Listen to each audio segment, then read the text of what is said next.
mês de trabalho, né? E a gente tem que avaliar isso com muita calma, com muita cautela. Calma, cautela, paciência. Acho que o Roger foi muito prudente na entrevista, né? Conversando diretamente com o torcedor do Internacional. Alexandre Ernst, quero te ouvir. Eu acho que o Internacional, historicamente, ele tem dificuldades contra times que jogam retrancados, né? A grande questão, como aconteceu ontem com a Avenida, né? A grande questão é que a gente vai ter diversas oportunidades para jogar contra times retrancados ao longo da temporada, né? No próprio Campeonato Brasileiro, Copa do Brasil, Libertadores, dependendo do grupo que o Inter pegar, né? Não é sempre que a gente consegue pegar Barcelona de Guayaquil, Lanús, essas coisas todas. Mas o que me parece muito claro é que o Internacional precisa... Só para mais, ô Bruno. Mas daí assim, não falou nada, cara. a gente tem que avaliar uma questão que é primordial no meu ponto de vista, tá? O Inter ele tem uma campanha semelhante à do Grêmio. E a gente, em cima não só de pontuação, mas em cima também de gols feitos, o saldo de gols ali e tal, eu acho que o torcedor do Inter ele está querendo um espetáculo, ou está querendo algo mais, justamente pelo que está vendo no rival. E aí ele está tentando botar a régua do Inter em cima do que ele vê do outro lado. O Grêmio goleou, então o Inter também tem que golear.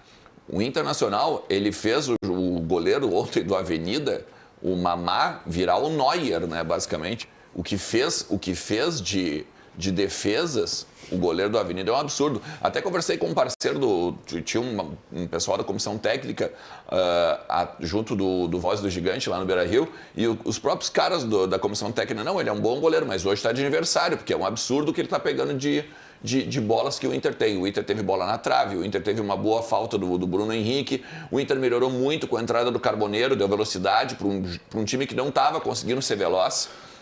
Era um time que estava fazendo jogadas de triangulação e chegava na linha de fundo e cruzava para o Borré, que o Borré tem meio metro, né? Como vai consagrar a defesa adversária. A partir do momento que o Roger mudou a estratégia, o Inter foi lá e amassou o Avenida e fez o seu gol. Não fez 2, não fez 3, por circunstância.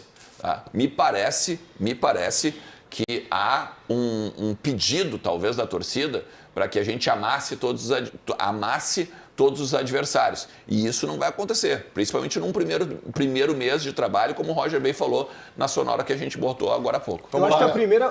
perdão, desculpa, pode falar. Às vezes é melhor que comece assim a temporada do que... Estou falando o Inter, em comparação com o Inter, não estou envolvendo o Grêmio nisso, tá? Atenção, por quê? Porque o contexto do Inter, na minha opinião, é único em relação à sua ausência de títulos, a começar mal o primeiro semestre, depois no segundo semestre ser um time, né, um time melhor. Vamos lá. Ano passado, comparação de Inter com Inter. O Inter, ele goleou os seus primeiros jogos, jogou bem, etc. Com 3 jogos, estavam dizendo que era o melhor time do Brasil, estava o treinador no estádio de euforia plena, dizendo que só faltava o Oscar, que tinha uma Ferrari, que era o cara... Não, ele não disse que era o cara, mas que tinha o supergrupo beleza. Nesse ano, já se diz o contrário, que o Inter foi só o time do ano passado, que nesse ano não engrenou, nesse ano não pega, mas vamos lá. Tudo que o Ernst falou, mas um início onde sim... Veja bem, agora eu vou na comparação com o Grêmio. O Grêmio está assim, ó. O Grêmio está acima da régua, tá? Para a temporada nesse momento. Está acima da média, o que é muito bom também. O Inter, eu vejo que está numa média. O Inter, ele está dentro de um planejamento que talvez seja melhor do que uma euforia desmedida, como foi no ano passado, onde começou se enganando pra caramba. O Inter está dentro dessa realidade, se identifica que precisa de algumas coisas ainda. O grupo, por exemplo, o Inter ainda não encaixou, Ernst, o lado direito, como estava no ano passado, quando jogava o Bruno Gomes com o Tabata, não encaixou esse lado, tá? Esse lado direito não tá legal do Inter, produz muito pouco, tá? Lado esquerdo produz mais. Então, algumas coisas precisam ser ajustadas. É difícil, sim, superar a defesa, superar bloqueio, mas algumas coisas ainda precisam rever aquilo que o ano passado mostrou. E eu vejo dessa forma, tá? O Inter é um time que começa a temporada, sim, com um nível que eu não acho anormal, não acho, assim, catastrófico, são 10 pontos, é uma pontuação boa, mas eu acho que é um time que precisa reencontrar situações que no ano passado foram muito boas e positivas. Claro que sim, evidente. Eu só quero completar uma questão, tá? O Inter joga hoje, por exemplo, tá, pelo lado direito. Vamos pegar o lado direito em cima do que o Guimarães disse. O lado direito do Inter é ruim. Perfeito. E eu concordo. Eu concordo plenamente, tá? Mas nós temos um jogador que, neste momento, passa ainda por uma melhor adaptação e uma crise técnica, olha, evidente, né? A gente não precisa pegar e ver muito para ver que, no momento, o Bryan Aguirre, se tu olhar o recorte do que ele já fez, ele é insuficiente para o Inter. Esse é o primeiro ponto. Também isso, Diego. Porque, sim, mas por isso que eu disse, é um recorte do que ele já fez. E eu acho que a gente está sendo definitivo se a gente for nessa linha, tá? Mas aí o Bryan Aguirre está substituindo o Bruno Gomes, que foi também um dos grandes jogadores da função no segundo semestre do ano passado. Então esse é o primeiro ponto. O segundo ponto, o Inter joga com o Wanderson improvisado do lado direito. O Wanderson não joga pelo lado direito. Ah, Ernest, mas ele já fez. Não. Perfeito. É diferente. Perfeito. É como tu pegar um destro e mandar o cara começar a escrever com a canhota. Ele precisa daquele lado. O Roger ele falou precisa de adaptação e tudo mais. E aí o Roger perde o lado direito inteiro. O Roger falou, aquele lado é preferencial que eu tenho o que ele chama de meia ponta. Que não é o ponteiro agudo, que é o cara que vai fechar. Joga pra dentro. Tipo o Tabata, tipo o Gabriel Carvalho faziam. Vamos lá, Bruno. É que no ATT tem que parar um pouco essa história também aqui de o fulano de tal, o jogador tal, ele faz às vezes de... Não faz. Se o cara não faz, o cara não faz. Isso nunca vai ser minha ponta. Tudo bem, acho que depende. Às vezes é a necessidade, tanto depende que o Bruno Gomes e a prova que depende é que o Internacional no ano passado encontrou um lateral direito. Exatamente. Mas olha só, o Gamba, eu acho que a primeira parte do programa está explicando a segunda. Vou explicar. O Grêmio jogando um bom futebol, surpreendendo positivamente a sua torcida e sendo elogiado por todos, está trazendo uma pressão para o Inter. E eu acho que quem está colocando essa pressão é a própria torcida. Eu acho que o torcedor do Inter está dizendo, opa, até o ano passado quem jogava mais futebol, quem jogava melhor no Rio Grande do Sul era eu. Era o Inter que dava show. Quem fazia mais gols e não tomava quase, né? O Inter não tomava gols, o Inter fazia, o Inter produzia, o Inter encantava, o time do Roger dava show, dava aula, tinha Grenal, o Grêmio não tinha a mínima chance, o Inter ganhava, só que o ano começa... O Grêmio diferente, jogando bem. Eu acho que o Grêmio nem está encantando. Eu entendo, não quero frear a empolgação da torcida, mas é muito mais um comparativo com o ano passado. Assim como o Inter não está jogando mal. Também é o comparativo com o ano passado. Tem gente tentando me ligar aqui. Eu acho que o Internacional, o torcedor, ele se acostumou mal, entre aspas, de tão bem que o Inter jogou no ano passado. Mas calma, tem esse problema do lado direito, muito bem explicado pelo Ernest, pelo Guimarães.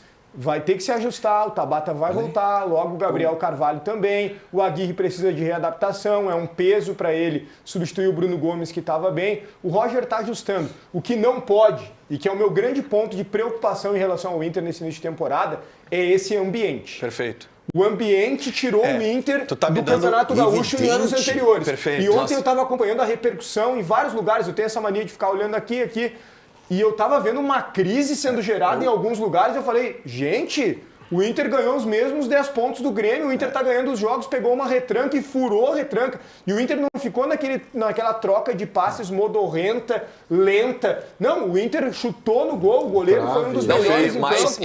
E mais, eu vou completar essa tua análise, tá? O Grêmio não tomou gol no Campeonato Gaúcho, ok? Porque no primeiro jogo ele fez um 0-0. Ele empatou um jogo em 0-0, assim como o Inter empatou um 2-2, tá? Nos outros jogos, a única diferença entre o Inter e o Grêmio em termos de pontuação de tabela é o Grêmio ter feito 5 gols agora. Mas aí tem um porque ponto... Porque o resto o Inter não toma gol a 3 jogos. Eu acho que é um comparativo com o ano passado. O Grêmio tem uma de 4 também, né? De 4 e uma de 5. Mas olha só. O Inter piorou em relação ao ano passado e o Grêmio cresceu em relação ao ano passado. Mas isso não significa dizer que o Inter tá jogando mal e que o Grêmio tá dando show. Só tem um ponto aqui que vocês acabaram não citando. Eu acho que sim, tem razão o Ernest, quando traz o elemento da comparação com o que o Grêmio está fazendo. Sim, isso pressiona. Acho que aquilo que o Inter mostrou no final do ano passado, e vou tirar os 3 últimos jogos, e a queda de rendimento agora é um balde de água fria na torcida, mas aí, Bruno Soares... Aí tá, não pode ser Bruno Soares, aí tem um ponto. Tu usou, semana passada, uma expressão no momento errado. Só que essa expressão se aplica ao hoje do Inter, ao amanhã do Inter, a mochila. A pressão, mochila ela tá sempre existiria. presente, querido. Ela existiria. O Grêmio ganhando 4 consecutivos ou o Grêmio não ganhando 4 consecutivos. A pressão para o Internacional ganhar o Campeonato Gaúcho, ela estaria aí de qualquer maneira. De qualquer maneira. perfeito, E perfeito. ela estaria de qualquer maneira. Então, assim, é claro que o momento do Grêmio faz com que a cobrança seja um pouco maior, faz. Só que o torcedor, ele pensa o seguinte, de novo não. Não, mas é que existem novo, questões, tá? Essa é a pressão, essa é a pressão. Eu vou parafrasear o D'Alessandro, né? Agora eu quero falar ao meu torcedor, tá? O D'Alessandro fez isso agora na coletiva do Kaique Rocha, né? É claro que a gente tem que cobrar a direção do Internacional que não colocou um zagueiro ao lado do Vitão desde que o Gabriel Mercado lesionou o seu joelho lá em setembro, outubro. É claro que a gente tem que cobrar a direção colorada que a gente tem hoje, por exemplo, dificuldades do meio-campo, dificuldades da lateral direita. A gente tem que fazer cobranças ao técnico Roger Machado de buscar alternativas para voltar a ter a qualidade do ano passado, é claro que sim, mas o que a gente tem entre cobrança e desmerecimento de trabalho tem uma grande diferença, uma diferença tremenda, porque, por exemplo, eu vou cobrar o zagueiro, claro que eu vou cobrar o zagueiro, mas por que eu não posso valorizar o Vitor Gabriel, que é um achado do técnico Roger Machado?